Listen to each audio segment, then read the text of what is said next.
Hello viewers, నమస్తే. నేను doctor Maitreyi, fertility expert, founder and clinical head of Maitrisri fertility centre, Kukatpally, Hyderabad. ఈరోజు మనము చాలామంది అడిగే ఒక క్వశ్చన్కి ఆన్సర్ తెలుసుకుందాము.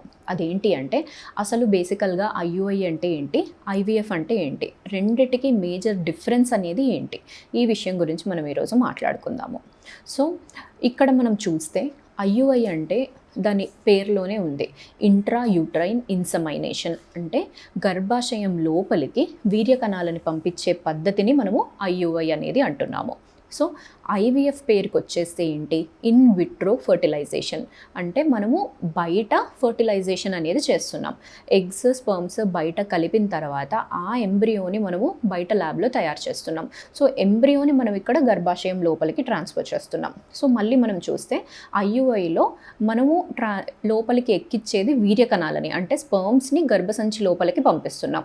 ఇక్కడ ఐవీఎఫ్లో గర్భసంచి లోపలికి ఎంబ్రియోని పంపిస్తున్నాం. అంటే ఎగ్ స్పర్మ్ కలిసిన తర్వాత చిన్న బేబీ ఎంబ్రియో ఏదైతే ఫామ్ అవుతుందో దాన్ని మనం గర్భసంచిలోకి ట్రాన్స్ఫర్ చేస్తున్నాం. ఇది మేజర్ డిఫరెన్స్. సో రెండిటికి ఎందుకు అంత ట్రీట్మెంట్లో కాస్ట్ వైజ్ అయినా కానీ లేకపోతే సక్సెస్ రేట్ వైజ్ అయినా కానీ ఎందుకు అంత డిఫరెన్స్ అనేది ఉంటుంది, ఈ విషయం గురించి కూడా మాట్లాడుకుందాం. సో ఐయుఐలో బేసికల్గా సక్సెస్ రేట్ అనేది 15 to 20% ఉంటుంది. ఐవీఎఫ్లో అరౌండ్ 60-65 or 70% ఉంటుంది. ఎందుకు దీనికి మనకు ఇంత మేజర్ డిఫరెన్స్ ఉంది అని మనం చూస్తే, బేసికల్గా న్యాచురల్ కన్నా మనం ఐయుఐలో 1 స్టెప్పే ముందుకనేది వెళ్తున్నాం. దీంట్లో మనం చేసేది ఏంటి, ఎప్పుడైతే అండాశయం నుంచి ఎగ్ అనేది విడుదల అవుతుందో, అండం అనేది విడుదల అవుతుందో ఆ టైంకి మనము గర్భసంచి లోపలికి వీర్య కణాలని ట్రాన్స్ఫర్ చేస్తున్నాం. అంటే బేసికల్గా బయట డిపాజిట్ అయ్యే స్పర్మ్స్ని మనం తీసుకొని లోపల వరకు వాటిని వదిలిపెడుతున్నాం. రెండిటి మధ్యలో డిస్టెన్స్ అనేది తగ్గిస్తున్నాం. అంటే ఎగ్స్కి స్పర్మ్స్కి మధ్యలో ఆ డిస్టెన్స్ ఒకటి తగ్గిస్తున్నాము. నెక్స్ట్ వచ్చేసి ఎక్కువ నెంబర్ ఆఫ్ స్పర్మ్స్ అనేవి మనము లోపల వేస్తున్నాం. న్యాచురల్గా కలిసినప్పుడు అన్ని స్పర్మ్స్ అనేవి గర్భసంచి లోపలికి ఎంటర్ కావనమాట. బట్ ఐయుఐలో మనము ఎక్కువ శాంపిల్ అనేది లోపలికి ఇంజెక్ట్ చేస్తున్నాం. తర్వాత ఎట్ ది సేమ్ టైం వైఫ్కి కూడా మనం ఇంజెక్షన్స్ అన్న ఇచ్చినప్పుడు ఒక్క ఎగ్ రిలీజ్ అయ్యే దగ్గర 2 or 3 eggs కూడా రిలీజ్ అయ్యే ఛాన్స్ అనేది ఉంటుంది. అంటే more number of eggs sperms, తర్వాత లెస్ డిస్టెన్స్. ఇది మనకి బేసికల్గా ఐయుఐలో కాన్సెప్ట్. అండ్ సక్సెస్ రేట్ ఎందుకు 15 to 20% ఉంటుంది ఇక్కడ, ఎందుకంటే లోపల ఎగ్ అనేది రిలీజ్ అయిన తర్వాత ట్యూబ్ అనేది దాన్ని క్యాచ్ చేసుకోవాలి. తర్వాత మనము స్పర్మ్స్ అనేవి లోపల వదిలిపెట్టినప్పుడు అది మనం గర్భసంచి లోపల మాత్రమే డ్రాప్ చేయగలం. అక్కడి నుంచి అవే ట్యూబ్ లోపలికి వెళ్ళి రిలీజ్ అయిన ఎగ్తోని కలవాలి. అంటే బేసికల్గా లోపల జరిగేదంతా మనకి బయటకి కంటికి అనేది కనబడదు.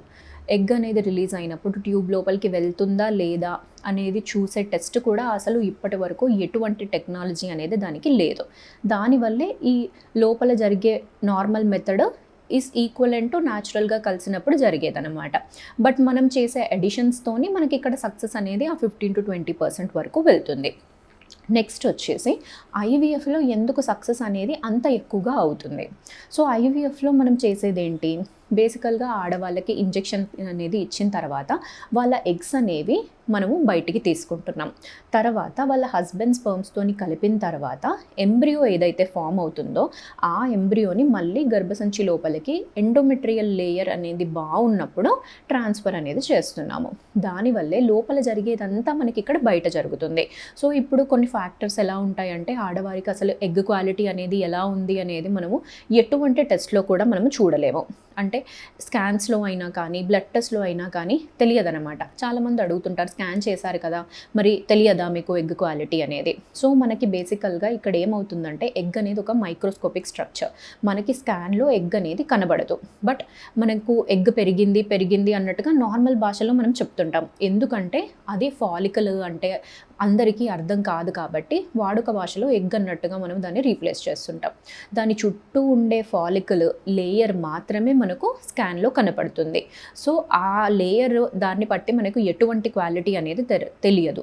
ఓన్లీ పెరిగిందా లేదా మాత్రమే తెలుస్తుంది. అండ్ బ్లడ్ టెస్ట్లో కూడా నంబర్ని డెపిక్ట్ చేసే టెస్ట్ ఉంది కానీ క్వాలిటీని డెపిక్ట్ చేసే టెస్ట్ మాత్రం ఇంకా మనకి రాలేదు. సో దీనివల్లే ఎగ్ క్వాలిటీ అనేది బాగాలేనప్పుడు కూడా మనకి ప్రాపర్ ఎంబ్రియో అనేది ఫామ్ కాదు. సో ఇక్కడ మనకు ఐవీఎఫ్లో సొల్యూషనే కాకుండా ఒకటి మనకు ఎందుకు వీళ్ళకి ఇన్ని రోజులు ప్రెగ్నెన్సీ రాలేదు అనేది కూడా మనకు అర్థమవుతుంది. అంటే బేసికల్గా వాళ్ళ ఎగ్ బాలేదా, లేకపోతే ఎంబ్రియో బాలేదా, ఆరెల్స్ లేయర్లో ఏమన్నా ప్రాబ్లం ఉందా. సో ఇవన్నీ మనము కూడా ఐవీఎఫ్లో అనేది తెలుసుకోవచ్చు. ప్రతి ఫ్యాక్టర్ అనేది బాగుంది అంటే వాళ్ళకు హైయెస్ట్ సక్సెస్ రేట్ వచ్చే ఛాన్సెస్ అనేవి ఉంటాయి. ఇన్ కేస్ ఎక్కడైనా ప్రాబ్లం ఉంది, ఎగ్ బాగాలేనప్పుడైనా కానీ, లేకపోతే హస్బెండ్లో సివియర్ ప్రాబ్లం ఉన్నా కానీ, మొటిలిటీ ఇష్యూస్ ఎక్కువగా ఉన్నాయి, నార్మల్ ఫామ్స్ అనేవి అసలు బాగా కనబడట్లేదు, కౌంట్ అనేది చాలా చాలా తక్కువగా ఉంది, ఇలాంటి వాళ్ళకి ఎంబ్రియో అనేది ఫామ్ అయ్యే దగ్గర కూడా ప్రాబ్లమ్స్ అనేవి ఫేస్ అవుతారు. ఒకవేళ ఎటువంటి సమస్య అనేది ఇద్దరిలో లేదు అంటే ఎగ్ చాలా ఎక్సలెంట్గా ఉంది, స్పర్మ్స్ కూడా బాగున్నాయి, ఆ రెండు కలిపిన తర్వాత ఎంబ్రియో కూడా మంచి గ్రేడ్ వచ్చింది, అది బ్లాస్టోసిస్ట్ వరకు వెళ్ళింది అంటే అప్పుడు మనము మంచి ఎక్సలెంట్ క్వాలిటీ బ్లాస్టోసిస్ట్ అనేది ట్రాన్స్ఫర్ చేసినప్పుడు గర్భసంచి లోపలికి, అది కూడా లేయర్ అనేది బాగున్నప్పుడు వీళ్ళకి హైయెస్ట్ సక్సెస్ రేటు వచ్చే ఛాన్సెస్ అనేవి ఉంటాయి. At the same time cost అనేది కూడా ఐవీఎఫ్లో ఎందుకు ఎక్కువగా అవుతుంది అంటే ఇంజెక్షన్స్ అనేవి ఎక్కువగా పడతాయి. అంటే వాళ్ళకి ఇచ్చే ఇంజెక్షన్స్ డైలీ ఉంటాయి. సో అవి కూడా రకరకాల ఇంజెక్షన్స్ ఉంటాయి పేషెంట్ ప్రొఫైల్ పట్టి. నెక్స్ట్ వచ్చేసి వాళ్ళకి పికప్ అయినా కానీ, ట్రాన్స్ఫర్ అయినా కానీ, ఇవన్నీ మనకు వేరియస్ మీడియాతోని మిక్స్ అయ్యి ఉంటాయి అన్నమాట. తర్వాత వాళ్ళకి యూజ్ చేసే క్యాథెటర్స్ అయినా కానీ, పికప్ నీడిల్స్ అయినా కానీ ఎక్కువగా పడతాయి వీళ్ళందరిలో. ఐఓఐ అంటే ఒక సింపుల్ ప్రొసీజర్, వీళ్ళలో ఎక్కువ ఇంజెక్షన్స్ ఏమి పట్టవు అండ్ మనము దానికి యూజ్ చేసే మెటీరియల్ అనేది కూడా చాలా తక్కువగా ఉంటుంది.